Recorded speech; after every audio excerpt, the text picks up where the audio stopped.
content is king. I don't believe that you can produce too much content because there's all these filters and things like that. And if you put enough out there, more people will see it.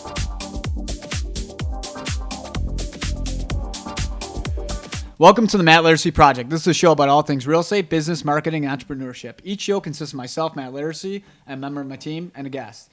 This week, we have good old Catherine Halbrook. Good old, that was closer. Halbrook? Holbrook. I still can't say anybody's last name. Yes, we talk about this every podcast I'm on, 7 years. Can't say my name. You got to talk into the mic, though, so people can hear you. And Season 2, Episode 19 is Luxury Wine with Brand Napa Valley. We have Kristi Devine. I got that right? You did. See? All right. I'm not butchering every job. last name.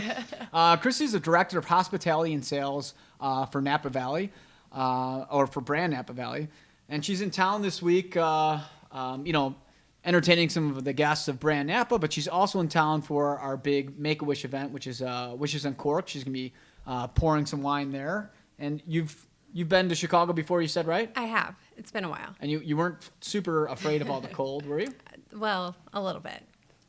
What kind of jacket did you bring? I brought 2 wool coats. Oh my gosh. 2, just in like- case It's going one to be wasn't good 70 on enough. Thursday. I think it's 55 degrees right now. And Just in case. We appreciate you kind of, coming here and getting involved and helping out with the foundation as well. And, to us, we're big supporters of the foundation. And the Wishes Uncorked event started a couple of years back, and we started with no wineries and just pouring. What were we even pouring? Do you know? It was like boxed wine. I think we had Franzia out there. And it's now involved where we have like 8 wineries flying in, and we have like 4 others that sent stuff. So it's become a really good event. And Kristi, now with Brand, you've been the hospitality manager and sales for how long for the company? Just shy of a year. Wow. So we've been a life for almost, it feels like that. It does. Where were you before that?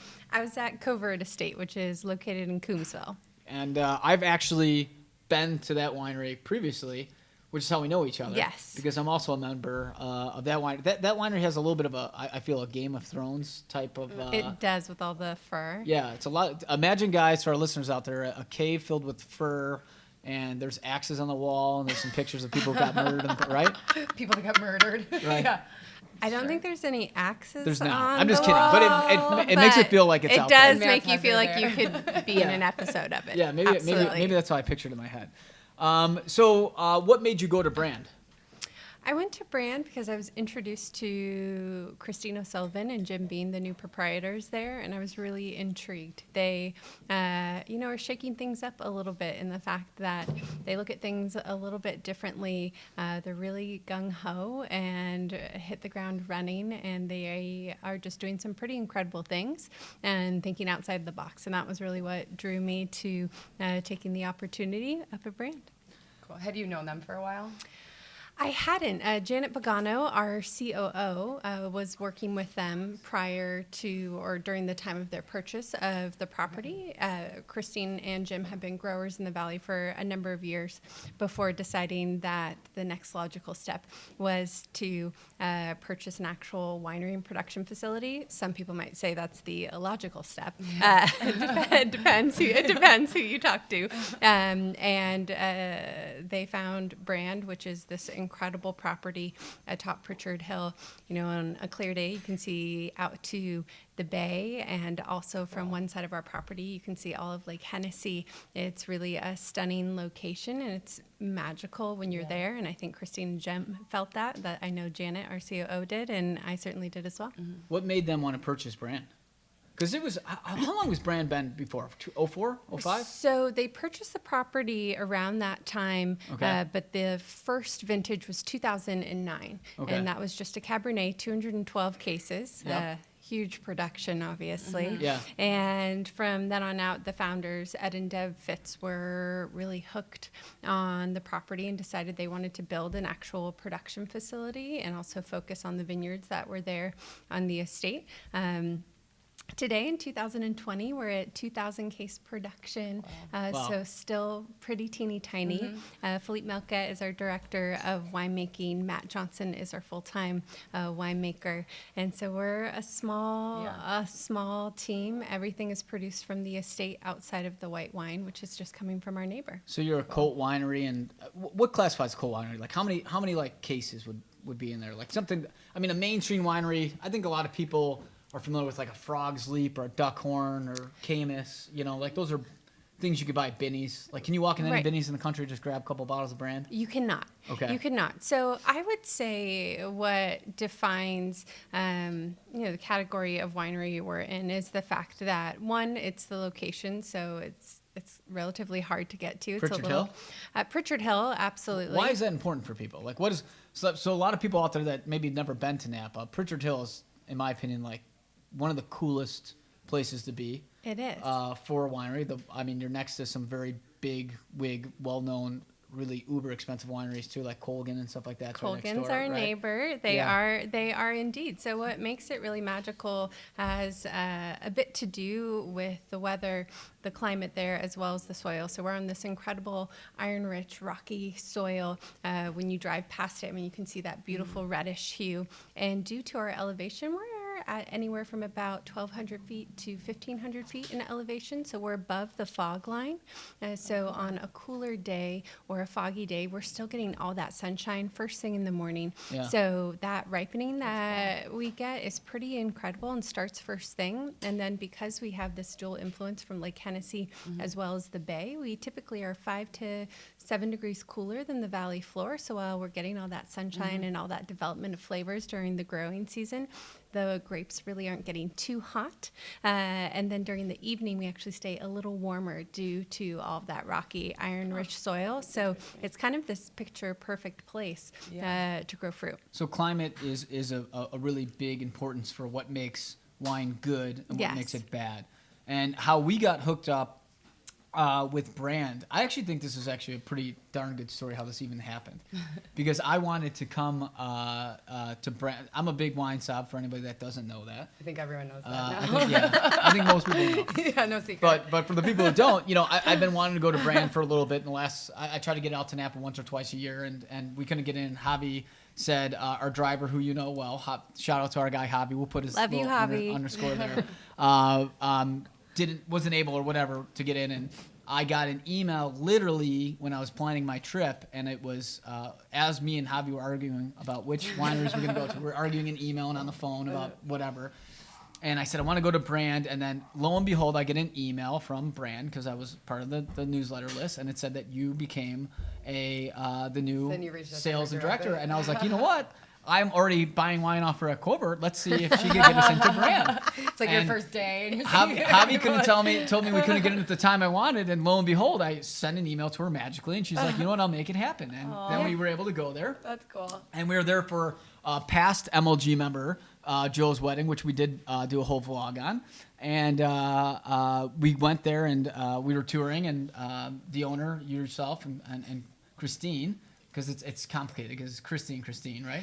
Yes, it gets complicated. Which makes it a little bit difficult. Came out and she sat down and kind of talked with us, and we used to give out bottles of Ace of Spades champagne, and we got to talking, and we decided that hey, we thought it would be kind of cool to pivot and kind of start giving out Brand. Cool. Yeah. Because we took a sip of the wine. I was like, holy shit, this is like really, really good wine.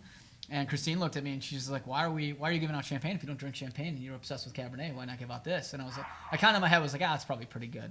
And then I had it. I was like, oh, this is like really good.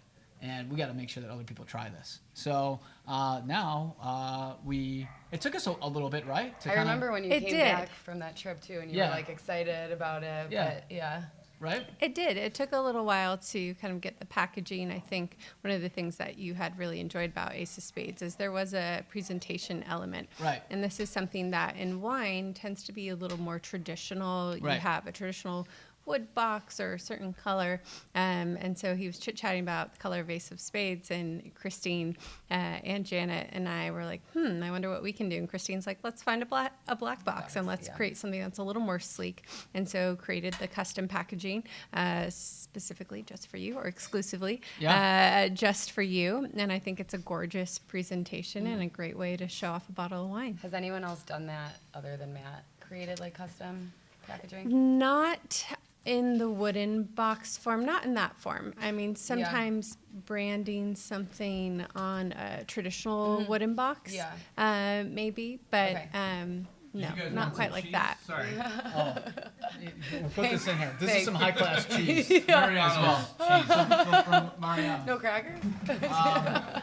But, there's what we thought to ourselves is we want to do something cool. Look, you guys hand packaged each one of these, right?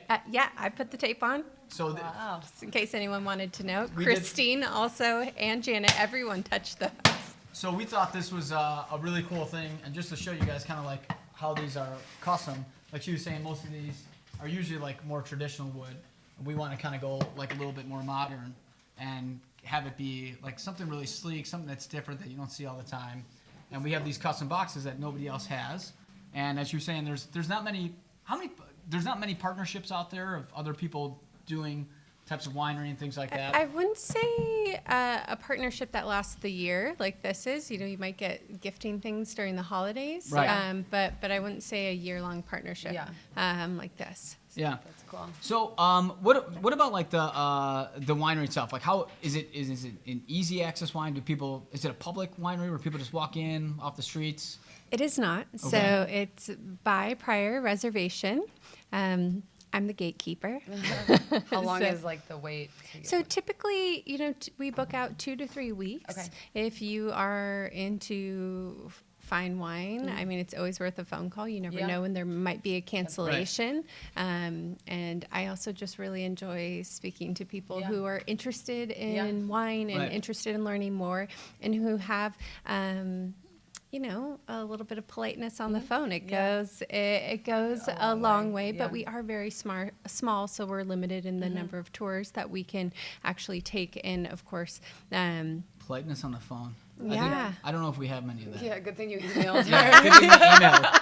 He's really polite in his How many people email. do you usually have, like, can you fit in a tour, like in a day? So we will only typically host 1, maybe 2 tours in a day max. So it's really small. Limited amount of tours. When you compare it to like, what's that big one that was on the Wine Country on Netflix? Mm-hmm. What's that? Everybody goes to that one. Oh, that's like a bachelor was it Artesa? Artesa. And we're not saying anything bad about them. We're just saying we're not. They have like hundreds upon hundreds a day. Mm-hmm. Yeah, that's just a different style. Yes, but so we 1 or 2 appointments max during a day. So very kind of more like limited production. Want to get the right people involved. Yes. And one of the things that we have, guys, is that with our boxes, it lasts about just under a year. If you do find yourself in Napa in that year, you're able to kind of go to the winery because it is something that's difficult to get into. And if anybody goes to Napa, they could see that like the higher-end stuff can be a little bit trickier. Right. And we put in the 16. So 2016 is the year, which we call the 16. The Napa Cab. This is your flagship, right? That's our flagship. And people go by ratings. Like, what type of ratings did this one get? So the Cabernet got a 95. The proprietary blend got a 98 in the 2016 vintage. So, anywhere within a couple of points of that is pretty normal for us and really consistent.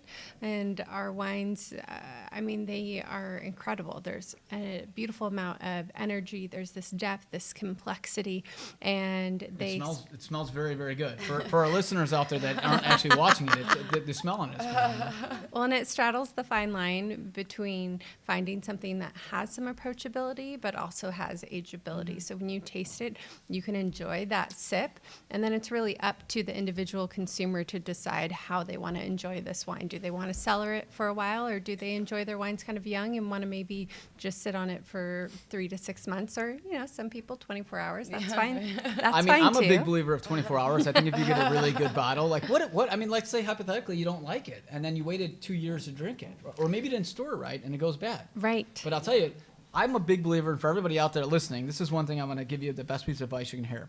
The most excited you ever be about anything is the first day you get it. Okay? Yes. That's when you're super excited. 2 years from now, you're not going to be excited about it. First day you get it, you pop that bad boy open and you drink it. It'll even taste better naturally just because you're that excited about it. I would agree. I mean, I'm just saying. And as I drink the I agree. 16, I think this is hands down one of the best bottles of wine that I've ever tasted. So, Glad you're enjoying it. so we have what we call the Fast Five here. Oh, okay? boy. Which is where we you on the ask people spot. 5 questions, put you on the spot. I get to enjoy wine while Catherine asks these. What do we got, Catherine? All What are the right. questions? What is the best piece of advice that you have ever received? Oh, always trust your instinct. I like that. That's good. That's a good one. All right. Do you love to win or do you hate to lose? This is Love the to best win. question. Love to win. All right. That's the Do you corporate agree? answer. No, I hate to lose. We all know it's hate to lose. Well, here's the thing: is if I've lost to someone, but they did a really good job, Yeah.